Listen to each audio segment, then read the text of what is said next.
On this vote, the yeas are 214, the nays are 191. The resolution is, with 5 present, the resolution is adopted. Without objection, the motion to reconsider is laid on the table.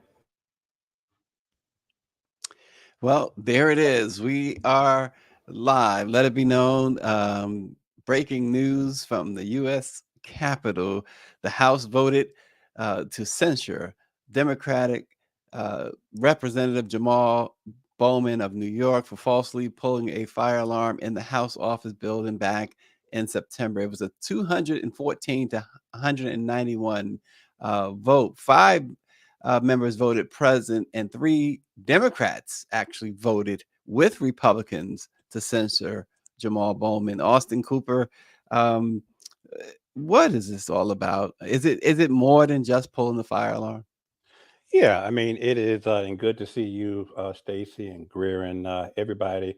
No, certainly, it is a retaliatory vote by the Republicans. You know, their mantra, rather than trying to legislate, is always trying to distract. You know, they employ many of the same, cat and mouse strategy that Donald Trump supporters like to do. You know, he just like to expose himself for who he really is, which is they want to be, and if he gets back in soon, to be dictator. A disappointing vote, but not surprising. I'm surprised that it took them this long to do that, but we all knew the outcome, and it's just an unfortunate stain on this young progressive brother's short legislative history. But he'll recover and get back on track. I don't believe it was an accident. You accidentally fall downstairs. You accidentally push for an elevator. I've yet to come across an elevator where you pull down or up a lever to get the elevator to go up or down. You just push the button. So an unfortunate move on my young brother's part. Hey, Lauren. Hey, Lauren Burke has joined us. Lauren, first, did you catch the 3 names of the Democrats who voted with Republicans on this censure of Jamaal Bowman? No, I didn't. I just noticed that the whole thing happened right before I went into a guitar lesson.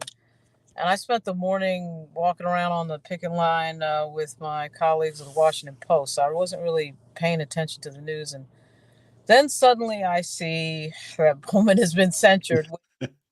My first comment on that is that it shows you how smart Bobby Scott is. Bobby Scott voted against the throwing out of Congress of George Santos. And everybody thought that Bobby wasn't doing the right thing, but he was, because he actually read the report, which nobody did, which showed you that expelling Santos was unprecedented.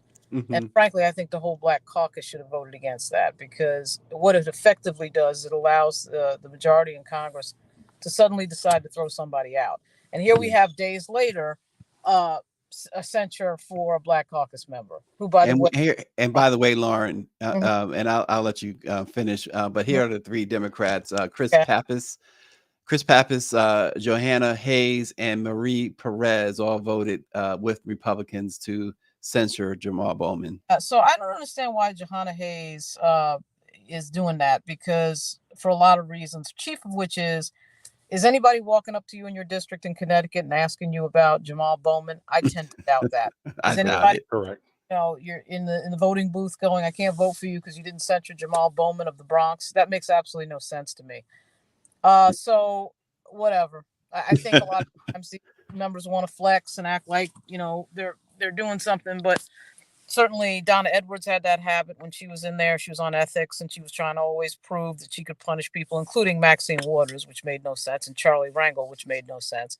So, yeah, because I guarantee you, if these Republicans get enough votes, they'll be doing this to Black members left and right. Exactly. And I agree with, Lauren makes, as always, a very good point. I was also, look, I don't think that George Santos should have been elected, much less deserved to be in Congress. Mm-hmm. But we have set a really, as Lauren referenced, a really, serious precedent by expelling someone who has not been convicted. Well, Uh, yeah, and I think a lot of people, whether they for or against Santos, had that same argument that he wasn't. He had that argument that Yeah, he yeah. hadn't been convicted of anything. It does set Lauren, and you know well. I mean, you've covered Capitol Hill for a long time. You know the ins and outs. Um, Talk about a little bit more about how dangerous that precedent sets. Well, obviously, we're entering a phase here in 2004 where we're dealing with an authoritarian version, a fascist version of the Republican Party that is declaring exactly what they want to do if they get back in power. And part of that was punishing their political opponents. So I'm not sure what part of that people can't understand. This is the lead up to it.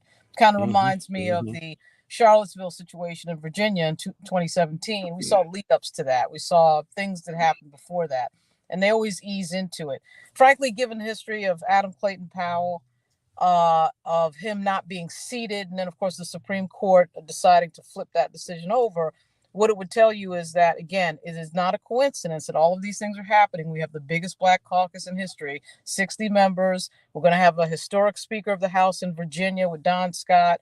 We have a historic number of Black people about to be in power in Virginia. In fact, Dumfries, the city council in Dumfries, is all Black for the first time in Virginia's history, and it's the only all Black city council in Virginia for the first time in history. There's no coincidence that that's happening. And then you have all of a sudden, things like Louisiana, which we just put out on Black Press USA, where somebody decides they're going to flip over an election in a sheriff's race. A lot of people might say, "Oh, it's a sheriff's race, no big deal." But come on, you're flipping an election, duly elected person. And Santos, I'm not a fan. I'm from New York. Absolutely, Not a absolutely. fan, but Santos was a duly elected member of the U.S. House of Representatives. Yep. And he would have been taken out likely next year. Anyway, It doesn't matter if he was in for another year. Obviously, he was a crazy show, but again, a duly elected member of the U.S. House, just like Maxine Waters and everybody else. And I'm telling you, when these guys start to sort of focus in on who's in charge, they get very uneasy, as we saw after Barack Obama and as we saw with the backlash of Donald Trump. Yeah, and we got a couple of minutes left. We appreciate both Austin Cooper and Lauren Burke joining us at the last moment here. But okay, so the stage is set. You guys have laid it out. We know what 2024 is looking like. McCarthy's leaving at the end of this month, the former speaker. What can we expect, both of you, in about 1 minute each? What can we expect now that we see pettiness like this goes on? And also, Lauren, in your response, I'd like you to include how long does censures last and what comes with a censure? I have absolutely no idea. In fact, I had to text the difference between censure and reprimand. There is some subtle difference. subtle difference, yeah. With Charlie Rangel, censure meant that he had to come off the committee. That was the whole point of the Charlie Rangel punishment. It was unprecedented. He was, of course, the chair of Ways and Means.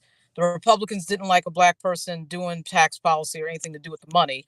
So they gave Charlie Rangel the very punishment that would have knocked him out of the leadership in terms of being a chair. And I think that was censure and not reprimand. Correct. So I have to go and I have to look. I have to see exactly what the difference is, because there are some key differences with regard to committee assignments and whether or not you can stay on your committee.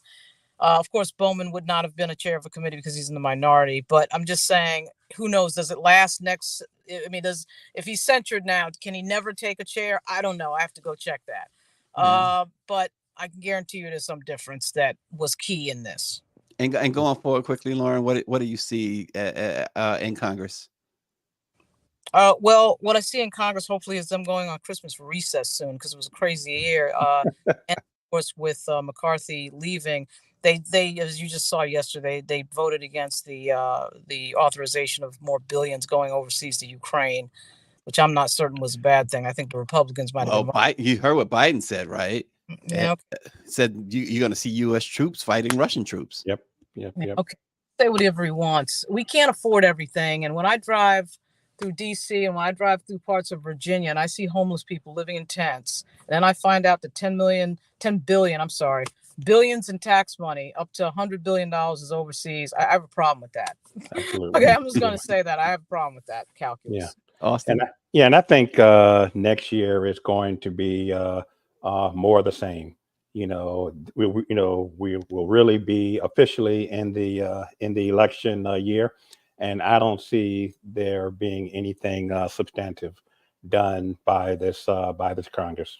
Yeah. Well, again, the breaking news: Jamaal Bowman, representative from New York, was censured today. 3 Democrats went along with that vote, surprisingly so. But here we are. But Lauren, you got to play the guitar for us one day, because Yeah, these Lauren. lessons, I'm sure they're paying off. I've seen Lauren's profiles and stuff with the guitar. So we got to hear Lauren Burke play the guitar, Austin. Absolutely. After a few more lessons, sure. Yeah. Well, folks, thanks for jumping on with us today, and thanks for tuning in. We'll see you tomorrow morning for another edition of Let It Be Known. Thanks. Thank you.